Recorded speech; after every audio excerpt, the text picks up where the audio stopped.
রাজনীতির মূল কাজ হচ্ছে মানুষ, নীতি শ্রেষ্ঠত্ব, শিক্ষা, কাজ, ভবিষ্যৎ, স্বপ্ন দেখা, সেটাকে কার্যকরী করা, আইন শৃঙ্খলা, সংবিধানকে রক্ষা করে চলা, এই সব মিলিয়ে যে রাজনীতির মূল পাঠ, এই পাঠে যারা ফেল তারা এই পাঠে থাকতে চাইছে না, মানুষের দৃষ্টি ঘোরাতে চাইছে। কারণ মানুষের কাছে প্রত্যন্ত কেন লাখো লাখো ছেলে পরিযায়ী শ্রমিক হয়ে ভিন রাজ্যে চলে যাচ্ছে, কেন লেখাপড়া করার পর সেই ছেলেগুলো তাদের কোনো গতি দেখতে পাচ্ছে না, কেন স্কুল কলেজ লেখাপড়া বন্ধ হয়ে যাচ্ছে, কেন প্রতিদিন লুট দুর্নীতি ভয়াবহভাবে বাড়ছে।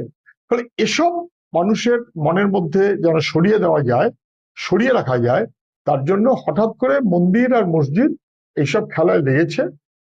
বিজেপি বরাবর সেই খেলায় আছে, সবাই জানে। তৃণমূল সেই খেলায় যে আছে এটা স্পষ্ট হয়ে গেল। সেই জগন্নাথের মন্দির হোক আর মহাকালের মন্দির হোক আর কিসব কি দুর্গাঙ্গন করবে নাকি ইত্যাদি ইত্যাদি হোক, অথবা তৃণমূল থেকে বিজেপি হয়ে তৃণমূলে আসা হুমায়ুন কবিরের বাবরি মসজিদ হোক, এরা মন্দির মসজিদ করতে চায় মানুষের দৃষ্টি সরিয়ে দেওয়ার জন্য।